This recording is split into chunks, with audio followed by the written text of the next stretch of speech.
Hi friends. பார்த்தீங்கன்னா தம்பி வந்திருந்தான்னு சொல்லிட்டு கூலரில் தண்ணி ஊற்றி வச்சுருந்தோம். அவன் ஊருக்கு போயிட்டான். ஏன்னா கோயம்புத்தூரில் அவன் சில்லுன்னே இருந்தான். இப்போ வந்து நம்ம வீட்டுக்கு வந்தாலே ஒரு கூலரில் தான் படுத்து தூங்குவான். கூலர் இல்லாத அவன் தூங்க மாட்டான்.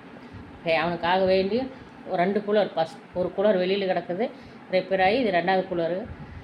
அப்புறம் பார்த்தீங்கன்னா அவன் வந்தானா தண்ணி ஊற்றி கூலர் போட்டு விட்ருவான். இப்போ அவன் ஊருக்கு போயிட்டான். க்ளீன் பண்ணி எடுத்து வைக்கலான்னு சொல்லி க்ளீன் பண்ணிகிட்டு இருக்கிறாரு. பாருங்கள், இல்லாட்டி ஸ்மெல் அடிக்கும்.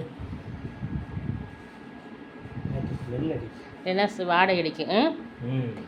அது மட்டும் இல்லைங்க, குட்டி பையன் செய்கிற வேலையை பார்த்தீங்கன்னா உள்ளே என்ன போட்டு வச்சுருக்கிறான், சிம்மு, செல்லுக்கு போடுற சிம்மு போட்டு வச்சுருக்கிறான். ஸ்பூனு, ஏர்புண்ணு எல்லாத்தையும் உள்ள தூக்கி போடுறாங்க. அது மட்டும் இல்லைங்க, வீட்டை வந்து போரடாக்கி வச்சுட்டு போயிட்டான். இங்கே பாருங்க, தெரியுதுங்களா? வீட்டையே வந்து கிறுக்கி கிறுக்கி கிறுக்கி கிறுக்கி கிறுக்கி கிறுக்கி எல்லாம் போரடாப்பே வச்சுட்டு போயிருக்கிறேன் பாருங்க. எங்கள் தம்பி பண்ணுற வேலையை பார்த்தீங்களா பாருங்க. அப்புறம் இங்கே நின்றுட்டு இந்த ஜன்னலில் உட்காந்துக்கிட்டு இதெல்லாம் ஃபுல்லும் கிறுக்கி வச்சுருக்கேன் பாருங்க. பாருங்க, குட்டி பசங்க இருந்தாலே இப்படி தான் இருக்கும் வீடே.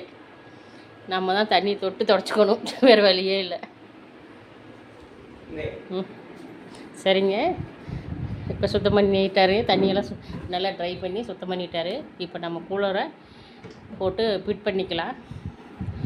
ஒரு மெக்கானிக்காக இருந்ததுனால நல்ல வேலையாக போச்சு நமக்கு. இதெல்லாம் வேலை செஞ்சு கொடுத்துறோம். இல்லைன்னா நம்ம ஆள் பிடிச்சி தான் செஞ்சுக்கணும். கேட்டால் நான் சீப் மெக்கானிக்குன்னு கேட்டுக்கிட்டு இருக்கிறாரு. ஓகே ஃப்ரெண்ட்ஸ், நம்ம வீட்டு கூலரை நம்மளே க்ளீன் பண்ணி சுத்தம் பண்ணி மெயின்டைன் பண்ணி வைக்கிறது யாருக்காருக்கு பிடிக்குன்னு கமெண்ட் சொல்லுங்கள். பிடிச்சிருந்தா லைக் பண்ணுங்கள். ஓகே, பாய்.